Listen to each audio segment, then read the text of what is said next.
এই সরকার ক্ষমতা গ্রহণ করার পরে যমুনাতে প্রধান উপদেষ্টা এবং তার সঙ্গীদের সাথে দেখা করার জন্য আমাদের দলের পক্ষ থেকে আমরা যখন গিয়েছিলাম, মাননীয় প্রধান উপদেষ্টাকে আমি দুটি কথা বলেছিলাম।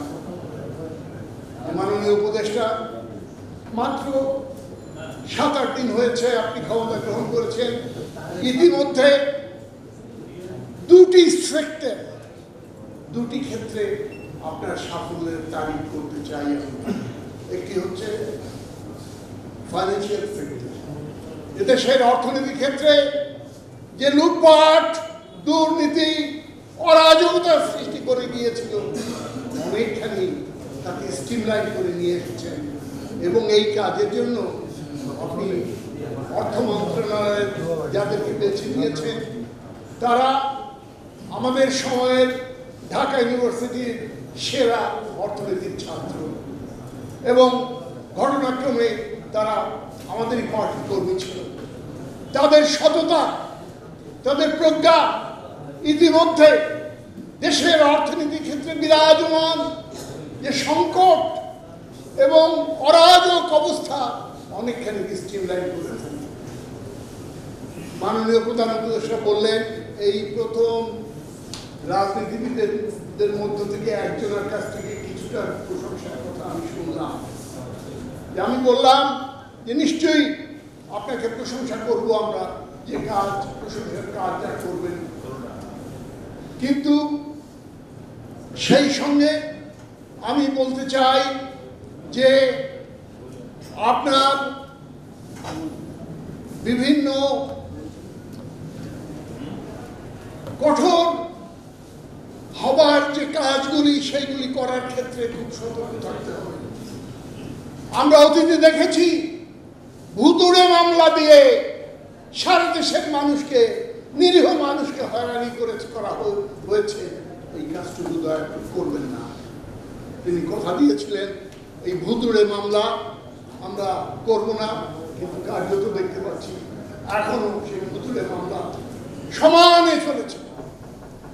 আমি আরো বলেছিলাম উইচ হান্টিং, সেই কোথায় কোথায় ভূত আছে খুঁজে বের করা, এটা আমার মনে হয় একটা ইন্টারিম গভর্নমেন্ট, একটা অন্তর্বর্তীকালীন সরকারের জন্য ঠিক না। অবশ্যই কথা ঠিক, বিগত সরকারের নেতা তারা সরকারের বিভিন্ন পর্যায়ে এখনো ঘাপটি মেরে বসে আছে, এখনো অরাজকতার সৃষ্টি করে চলেছে, তাদেরকে শাস্তি দিন। কিন্তু বেপরোয়া ভাবে আপনি সর্বস্তরে এই উইচ হান্টিং এবং ভুতুড়ে মামলা বন্ধ করে মাননীয় প্রধান উপদেষ্টা আমাদেরকে কথা দিয়েছিলেন সেটা করবে। তারপরে অনেক ঘটনা ঘটে গেছে। এই 40 দিনে অনেক কিছু আমরা দেখলাম। আমরা আরো দেখলাম মাননীয় প্রধান উপদেষ্টার সঙ্গী সাথী যারা, তাদের অনেক লম্ফঝম্প আমরা দেখলাম, অনেক ফাউল কথাবার্তা, তাদের মুখে মানায় না, ছোট মুখে বড় কথা মানায় না। তাদের আত্মত্যাগ, তাদের সংগ্রামী ভূমিকা, তার আমরা প্রশংসা করি, প্রাণ ভরে তাদের জন্য দোয়া করি, কিন্তু তাদেরকে বুঝতে হবে তাদের সীমাবদ্ধতা কোথায়। তারা যদি আজ রাতারাতি দল গঠন করার উদ্দেশ্যে সফর সূচি প্রণয়ন করেন এবং বিভিন্ন জায়গায় গিয়ে বেজ্জত হয়ে আসেন, সেটা সমগ্র জাতির বেজ্জত। ভাইরা আমার, তাই ঘটছে, এটাকে বন্ধ করতে হবে। এই দেশকে মনে রাখতে হবে, আরো দীর্ঘ পথ আমাদেরকে পাড়ি দিতে হবে এবং এই স্বৈরাচারের দোষর যারা, তাদেরকে সমূলে উৎপাটিত করে আমরা যতটুকু তাড়াতাড়ি সম্ভব একটা অবাধ নিরপেক্ষ নির্বাচনের মাধ্যমে জনগণের প্রতিনিধিদের হাতে ক্ষমতা হস্তান্তর করা এটাই আমাদের এই মুহূর্তের টার্গেট। এর থেকে বিচ্যুত হলে ঠিক হবে না। বন্ধুগণ, গতকাল বিকেল বেলা আমার নিকট অতীত জীবনের একটা শ্রেষ্ঠতম বক্তৃতা আমি শুনলাম, আপনারাও সকলে শুনেছেন। স্কাইপিতে নবীন জননেতা তারেক রহমান যে বক্তৃতাটা করেছেন, বাস্তবে কি আমি মুগ্ধ। তিনি সেখানে কয়েকটা পয়েন্ট, যার ভিতরে একটা পয়েন্টই কেবলমাত্র আমি উল্লেখ করতে চাই। তিনি বলেছেন এই সরকারকে কোনোভাবে ব্যর্থ হতে দেওয়া চলবে না যদি এই সরকার নিজেরা তাদের কৃতকর্মের ফলে ব্যর্থতা যদি ডেকে নিয়ে না আসে। কথাটা আমার খুব ভালো লেগেছে। বাস্তবে কি আপনার আমার জন্য, আমার দেশ মাতৃকার জন্য এই সরকারকে কিছুতেই ব্যর্থ হতে আমরা দিতে পারি না।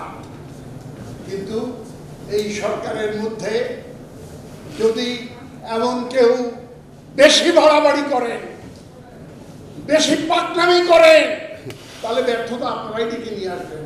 এই কাজটা আল্লাহর হস্তে, এই কাজটা করবেন না। এতে শুধু আপনাদের ক্ষতি না, সারা দেশ, জাতি এবং জনগণের ক্ষতি। বন্ধুগণ, আমি মনে করি আসলে বাংলাদেশ সঠিক পথে চলেছে।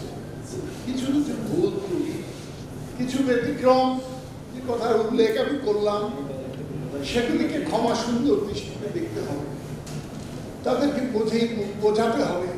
এবং আমাদের এই মুহূর্তে একমাত্র শক্তি আমাদের ঐক্য, জনগণের ঐক্য এবং সারা বিশ্বের সহানুভূতি।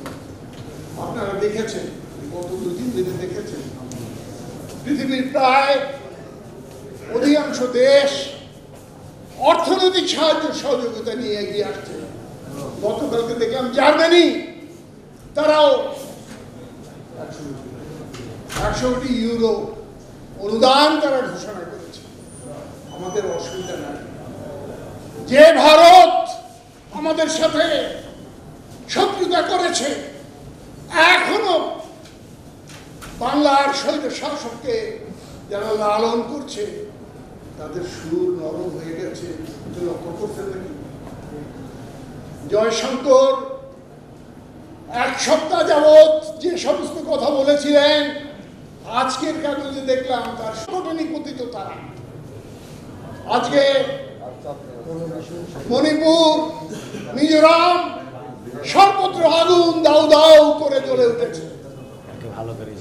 আজকে মণিপুরে ভারতের পতাকা, জাতীয় পতাকা নামিয়ে ফেলে সেইখানে মণিপুরের পতাকা উত্তোলন করা হয়েছে। আজকে অরুণাচল প্রদেশের 60 মাইল অভ্যন্তরে আরেকটি রাষ্ট্রের সৈন্যবাহিনী প্রবেশ করে। তারা খুব ভালো নাই। কাজী আমাদেরকে কথা মনে রাখতে হবে, সাহসে বুক বেঁধে এবং আমাদের নিজেদের আভ্যন্তরীণ ঐক্য চোখের মনির মতো সেটাকে লালন করে, সংরক্ষণ করে আমরা আমাদের স্বাধীনতা, সার্বভৌমত্ব জন্য লড়াই করে যাব। এবং এই সরকারকে আমি দ্বিতীয় যে ধন্যবাদটি দিতে চাই, একটা সঠিক পররাষ্ট্রনীতি, একটা সাহসী পররাষ্ট্রনীতি তারা গ্রহণ করেছেন, তার জন্য তারা ধন্যবাদ।